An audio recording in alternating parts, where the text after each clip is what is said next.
Hello, I am Lisa J. Stocks. Thank you for tuning in to this week's Stock Talk episode.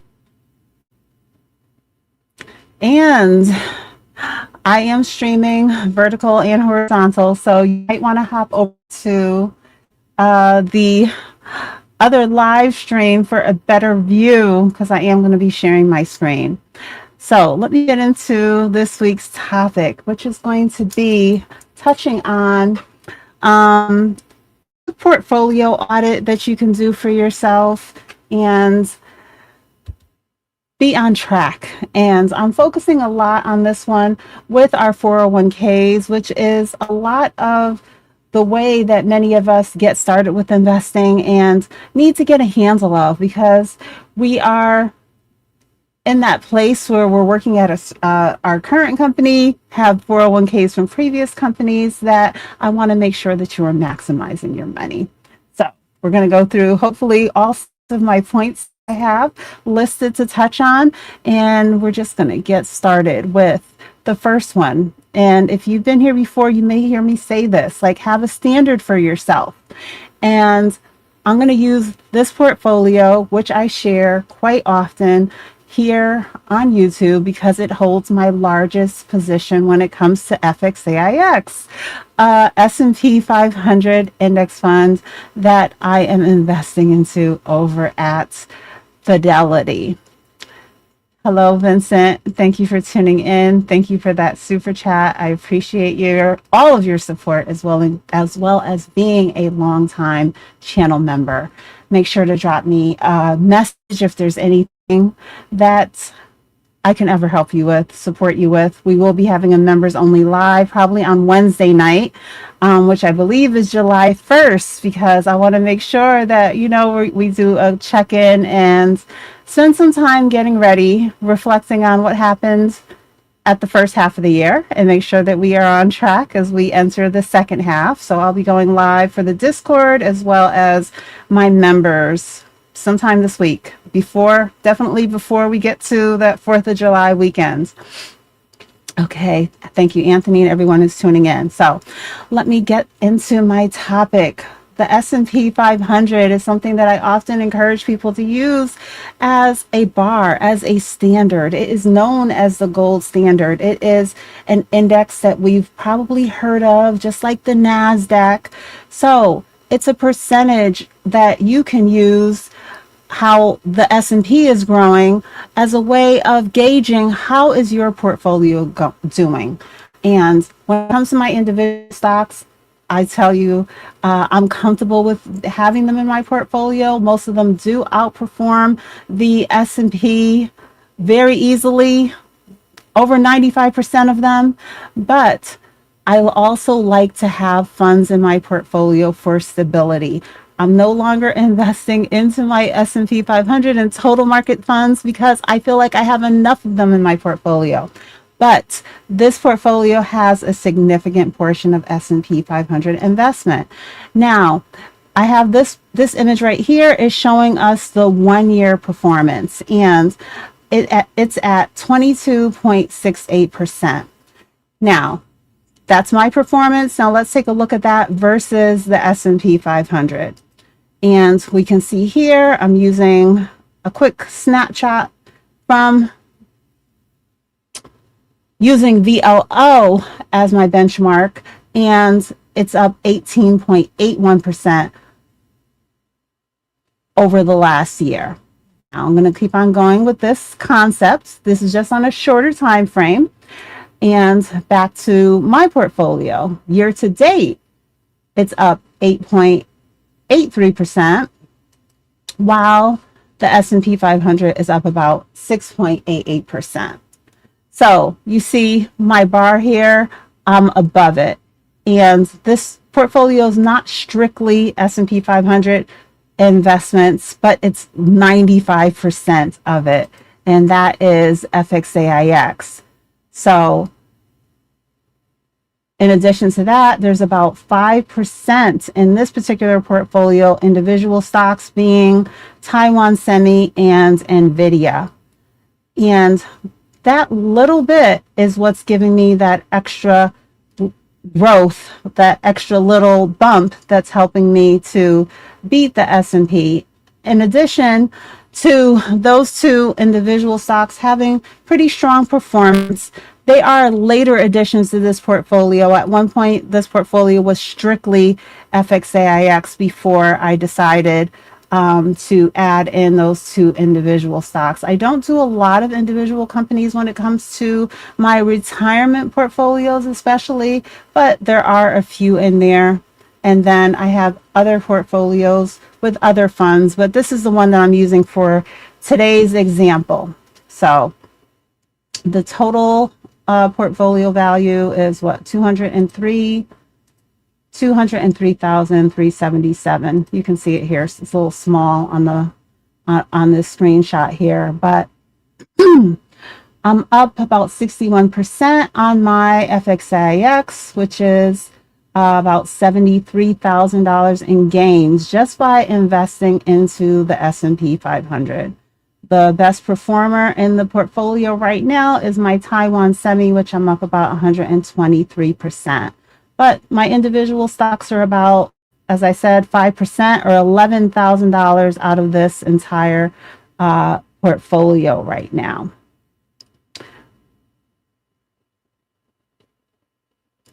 Now, that's what I mean when I say, you know, setting a bar for yourself, whether it's on a larger time frame, if you want to do a comparison, if you know that your portfolio has been in place for 5-10 years, whatever it may be, use an indice to as a benchmark to do some comparison to see how is your retirement account performing. Now I want to go on to looking at some different investments that potentially you could be incorporating into your portfolio. Now, I invest into FXAIX, but that might not be an offering that you're going to see when it comes to making your choices for your retirement account through your employer plan.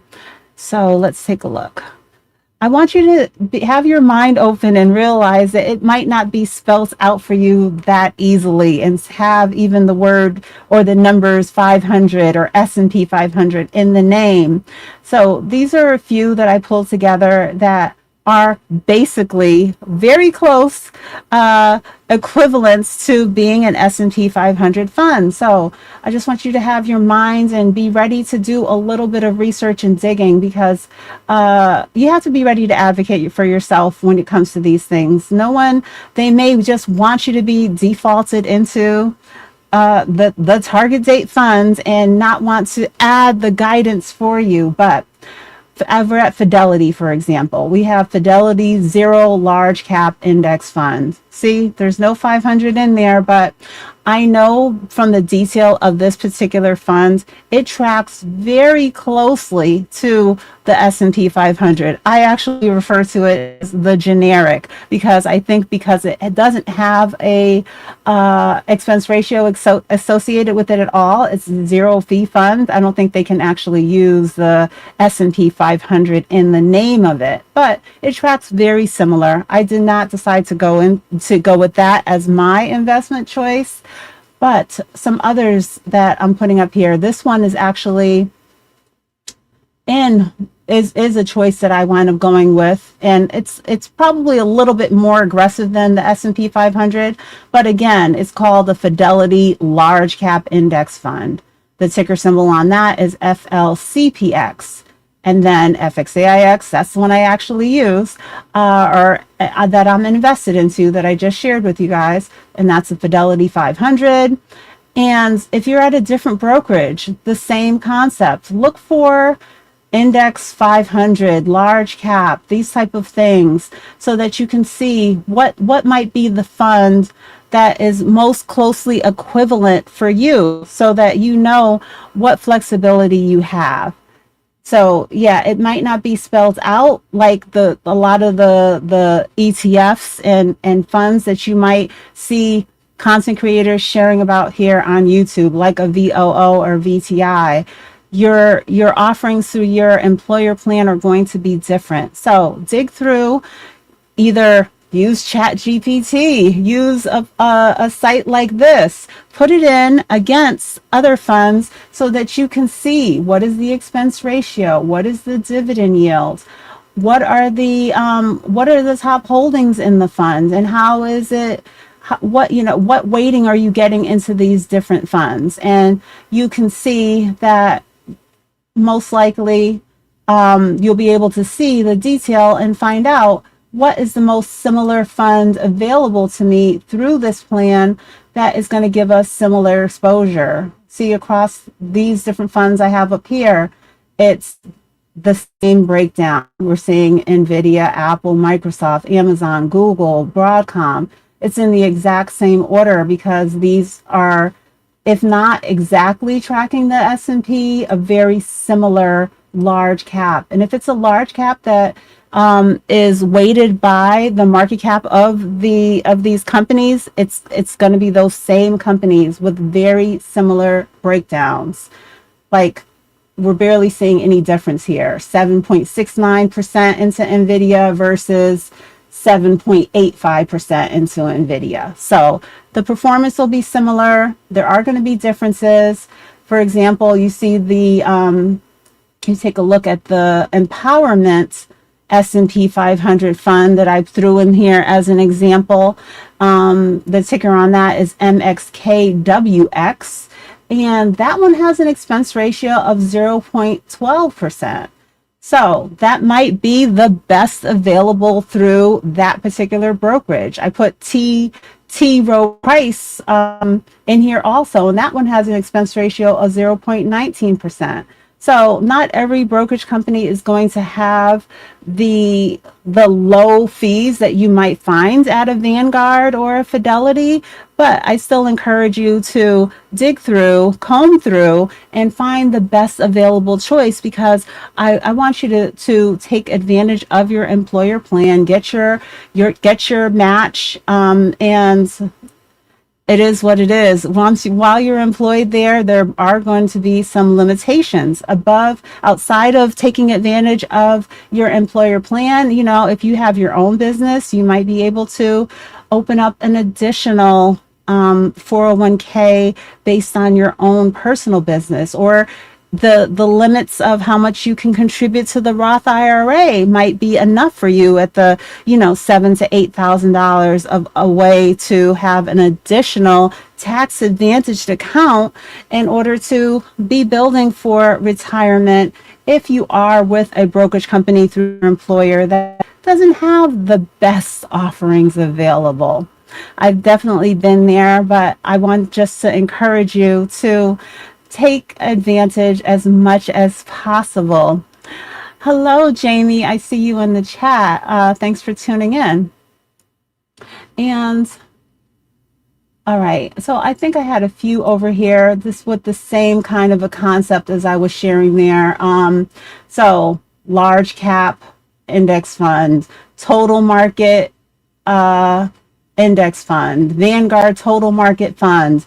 So you see there's a bit of, just look for the wording, look for the description, and then do a little bit more digging, do a little bit more research to see if this is an offering that is in line with some of the more mainstream popular names that you might hear of. Just because, it's not a familiar ticker to you doesn't mean anything. It could be just as good as the big ETFs that we hear about quite often.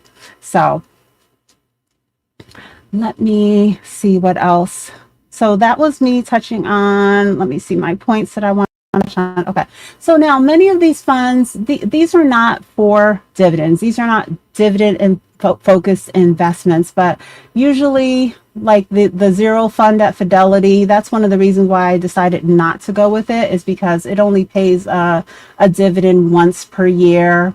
And as I said, it doesn't track exactly to the index, so the performance is slightly different. But the dividend yield is a little bit less than the FXAIX. So when you factor in those different things, I feel like the $1.50 or 0.015% that I was paying for FXAIX is actually a little bit smaller, a little bit less. It's not like you go to the zero fund and it's truly zero difference between going with the one that has a little bit of a higher expense ratio. But overall, looking at all of the different examples that I put on the chart, you can see they move very similar to each other. You see the way it moves on the chart, and you know the yellow is actually that empowerment fund, which is the brokerage company that I left to go over to Fidelity. And that fund that I use as my example looks like it is the lowest performing and has one of the higher expense ratios. So sometimes when you are with certain brokerage companies, I know I've been there before, like I said, it gets harder to find the best fit that actually has a pretty good performance and those low fees. So, all right. Now, all right, I was going back to take a look at the dividend yield. So, like I said, these are not funds built for dividends, but usually they pay, if not yearly, most of these are probably paying out a quarterly dividend. So just wanted to touch on that to make sure that you have the drip on, that those dividends are being reinvested, because we want our money invested. We want to make sure that, and in many of our retirement accounts, that's automatic for us. But I just want to mention it just in case those settings are, need some adjusting, or you are working with a Roth IRA or some account on your own. You've taken handle of one of those old 401ks from another job. Make sure that you have that drip on dividend reinvestment plan, so that either you definitely, if it's a definite yes, I want to make sure that you're reinvesting back into that same fund that you already have, or if it's an individual company, same thing. Are you reinvesting those dividends back into it? Or for some reason, do you want to not reinvest back in that same investment and maybe turn off the drip and work on another position with those dividends? As long as it's staying in the account, building and growing, just be aware of, is the settings, everything in line with what your goals are right now. Now, we've already been touching on the expense ratios of different funds, but I recently had made a newer image. I've made one before that we've looked at during a Sunday live, but let me just throw this one up here. This is a more recent one that I created with some new funds that we've been hearing about in the news, especially with, SpaceX coming out and different areas of memory chips and things like that becoming more prevalent, the whole AI ecosystem growing. So I put on some of the newer funds here, but I'm putting this up because I just, and I'm not discouraging you from investing into a fund because it has a higher expense ratio, like RAM and NASA here on my chart. Nothing that I ever share here is financial advice. I just want you to have your eyes open and be aware of these different things. And I'm sharing my own personal journey so that, you can see. I just want to show you my own personal results. So taking a look at this chart, you can see a VOO, or many of the S&P 500 or total stock market funds are usually around this, a 0.03% or less. So this chart gives you just a quick snapshot look at what a yearly investment of $10,000 or $100,000, what those fees would look like when it comes to your portfolio. So I just want you to be aware. I don't want any of these things to turn you off to investing. It's a part of what, it's just a part of what we have to do if we want to invest into funds, which I think everyone should have some amount of their investments into index funds and ETFs, because of that simplicity, because they rebalance for us, because we don't have to do the work of researching all those individual companies. So there is going to be a fee associated with it. And as long as you're having that steady growth and you're in a good fund, these fees are nothing to worry about. Now, when you get into some of these more specialized funds or those very specific niche sector ETFs, they're going to have a higher expense ratio from what I've seen through my research, but that's what comes with that higher performance. But you have to realize how much are you going to be investing into it and how long are you going to be holding it for, so that you can keep up with, is the performance truly warranting and being worth me paying the higher expense ratio. So just wanted to touch on that. And going back to looking at, the different funds, let me see if I can find it here. Another thing I wanted to touch on is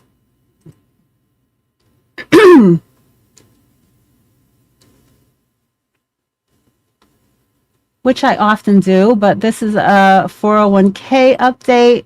So once you look at what you're currently invested into, as far as, I didn't even turn my lights on. That's why it seems a little dark in here. Whoopsie. Let me pull this back up.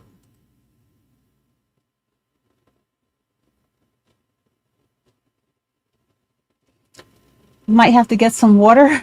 Why are you saying that, Anthony? Am I coughing? Do I not sound good? I have water. Let me take a quick break. I don't know what that's about.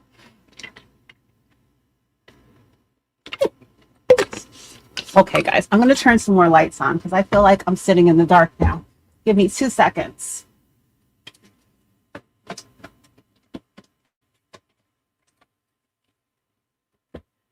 Okay, there it goes. It's brightening up in here now. Maybe I was trying to stay cool. Okay,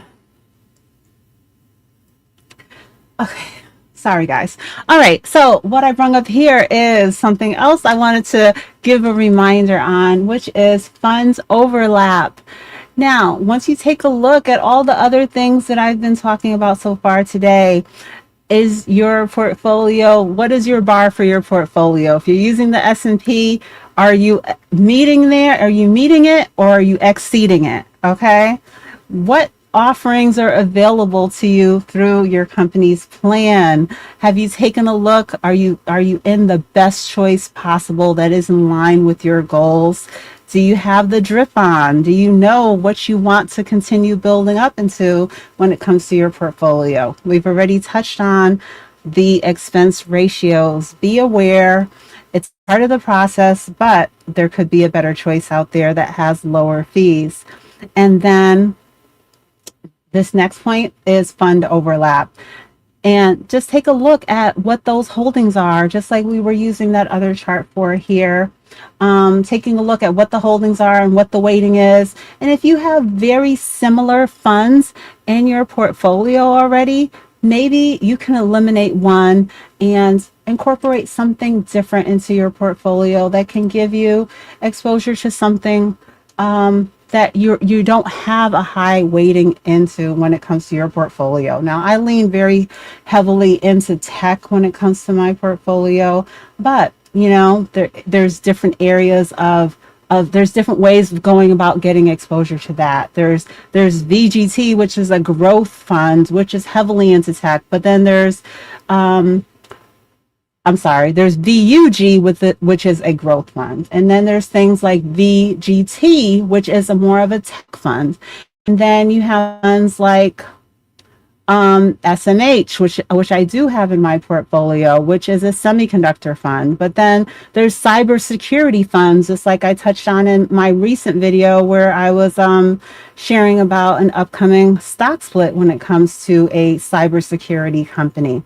So just wanted to touch on that. But the point that I'm just trying to bring there is that if you have two funds that have a significant amount of overlap, the one I have here on the screen, for an example, do not. There's only 14% overlap between SCHD and VIG. But if you have other funds in your portfolio that have a high amount of overlap, you weren't aware because you haven't taken a look in a while, this might be an opportunity to decide which one you want to focus on, and if there is another area that potentially you can make room for by shifting into a new fund when it comes to your portfolio. So I put in growth fund, and these two funds have an overlap of 73%. So definitely I put in SCHG and VUG, which I figured they're both growth funds. So I figured there would be a lot of overlap here. But just as a quick example to say, if you have multiple funds that are going to give you heavy exposure to the same companies, maybe you can find something else to incorporate that gets you on a different direction. Let's see, I put in DRAM. So there's zero overlap between DRAM and SCHD according to this. So a totally new fund that could have you on track for something different when it comes to your portfolio. And okay, the last things that I had on my list here is, well, let's go on to this before I go back to touching on our funds, our 401ks. In addition to finding out those offerings that you have when it comes to, the funds, how I was touching on, looking for those words, looking for large cap, 500 index, total stock market, growth, NASDAQ, blue chip. The tickers may not be familiar to you, but take a look, put them into something like a stock analysis, even if you want to Google, Chat GPT, however you want to go about it. But, there could be something in there that is equivalent to a QQQM or a VOO, something like that. Now, let me take a quick second to thank Jay Jordan for gifting a membership. I'm going to have to take a look on my phone to see who just received that gifted membership. Last time you did that, Jay, the person was in the chat. If there's a map watching, let me see. I'm not sure what side I'll be able to see that on. Oh, Anthony got the gifted membership. Congratulations, Anthony, who is Anthony, aka About That Wallet, here on YouTube. Guys, some of you who I'm able to or wanted to put the effort into, because your YouTube names are quite a little bit hard to pronounce, or just a little bit out of the box. I've put some effort into remembering some names, and Anthony doesn't have his name incorporated in his YouTube name at all. So one of the ones that I wanted to make sure to commit to memory, but we've become friends. And so one of the things I'm glad I did was including Lisa in my channel name. So, all right, the last point I wanted to touch on is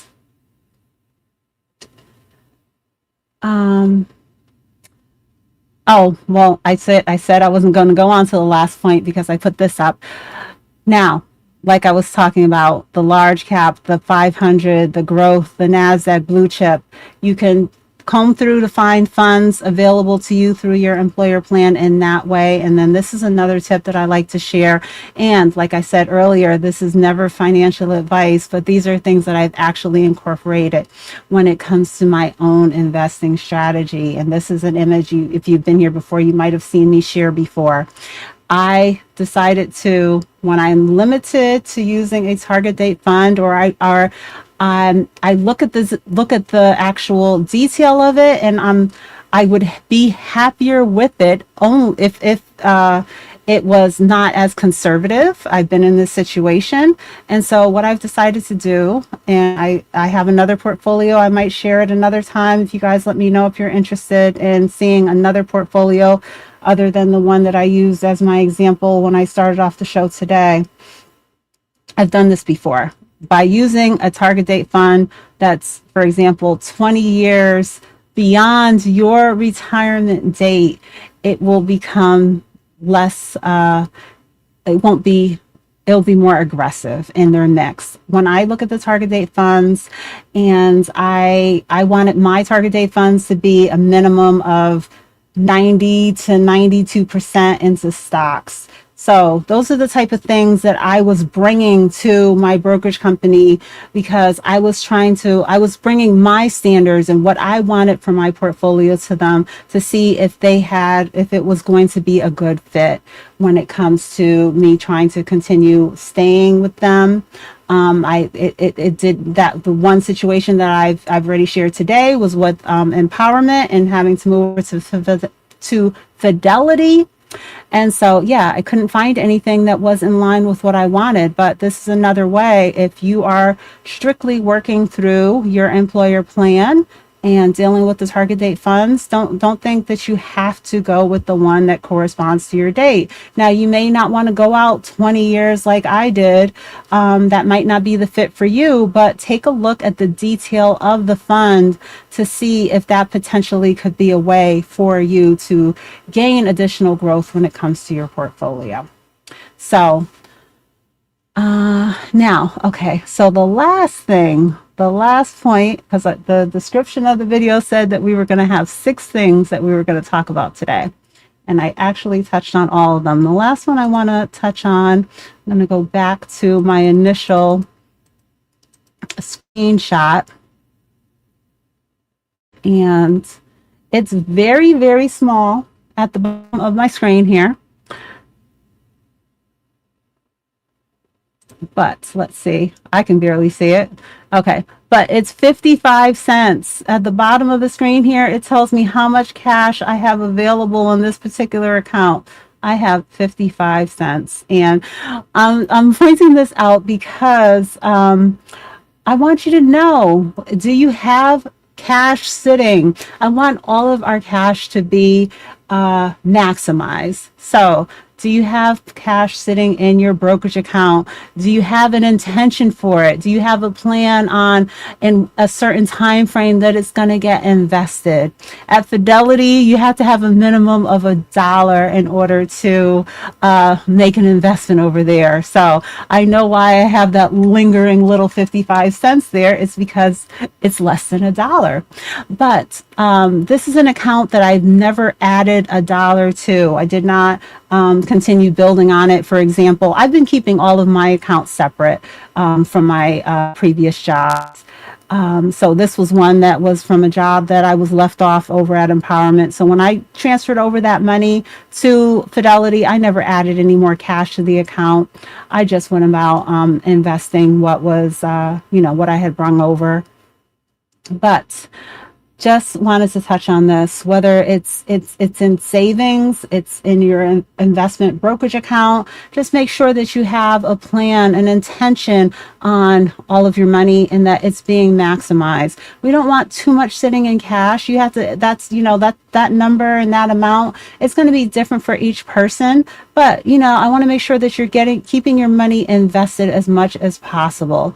One thing, when I look back in retrospect on the way I was going about investing, especially around 2000 when we went into lockdown and all those things, I could have invested more, but I was worried about getting laid off and things like that. And I stayed a little too heavily in cash because of that. And I never had any interruption with my employment at that time. And so, if anything, I wish I would have invested. And if it came down to it, this has never happened either, but if it came down to it, I would have rather sold my investments with the gains that we were having in those couple of years leading up to 2022. The stock market had such a strong performance. If I would have known, and I would have not, been worried about my prospects of any interruption with my employment, I would have invested more. If anything ever like this ever happens to me in the future, where something just happens, I'm going to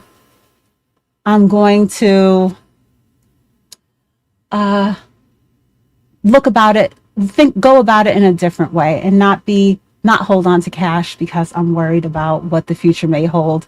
It won't be the end of the world if I actually came to the point where I had to sell some investments and take on that tax implications. There are lots of portfolios I've had in place for years now, so it wouldn't be like it would be short-term growth that I would be, or a short-term position that I would be selling.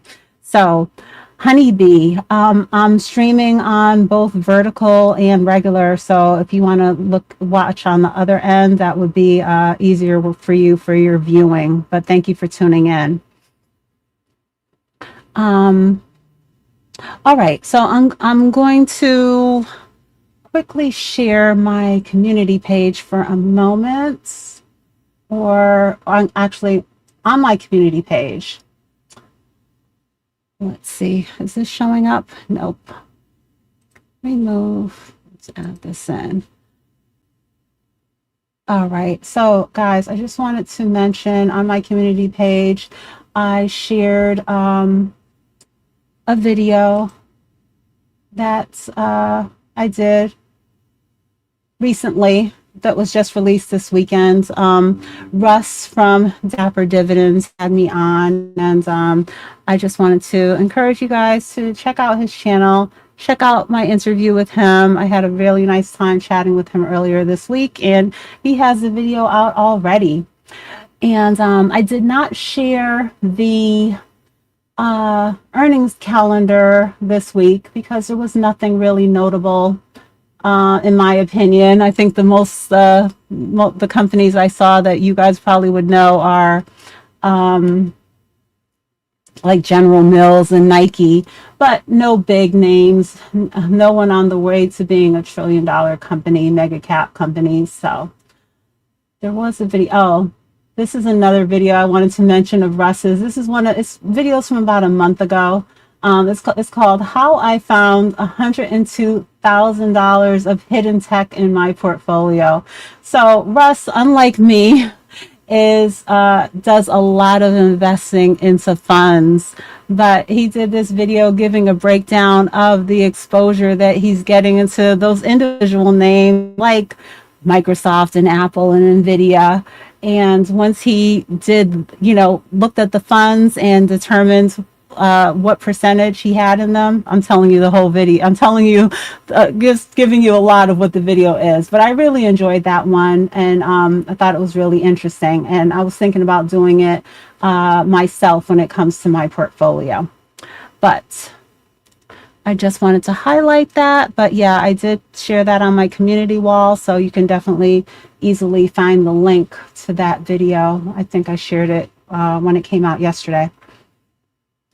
But I'm going to take a quick look at the Honeybee. Okay, Honeybee, you found your way over. So guys, I do try to add chapters to my videos. I can't do it until tomorrow, but you like target date funds versus ETFs. I like ETFs and index funds more than target funds. But sometimes you're limited, and sometimes if you're really new to investing and that's all you could do is push it out by 15 or 20 years, that's the only thing that you would be comfortable with in order to get a good mix. I'd like to share that because I want everyone to be investing and maximizing. So I'm going to have to end the live for today. But guys, thank you for tuning in. Make sure to drop me any questions or comments after the live stream. And I will be back later this week with some live streams for my members as well as for the Discord fam as we go into the second half of the year. But thank you, Elevated, and everybody that tuned in. Thank you again to Jay Jordan for gifting that membership, as well as Vince for the super chat and for being a channel member. And shout out to all the channel members that are always here supporting the channel. And I will see you guys next week. And to investments, she made a lot on YouTube. Lisa J Stocks, Lisa J Stocks, that's the channel. Hey, if you wanna make some money, visit Lisa J Stocks. Yeah, yeah. Lisa J Stocks. Okay. She'll make it pop. If you wanna make some money, visit Lisa J Stocks.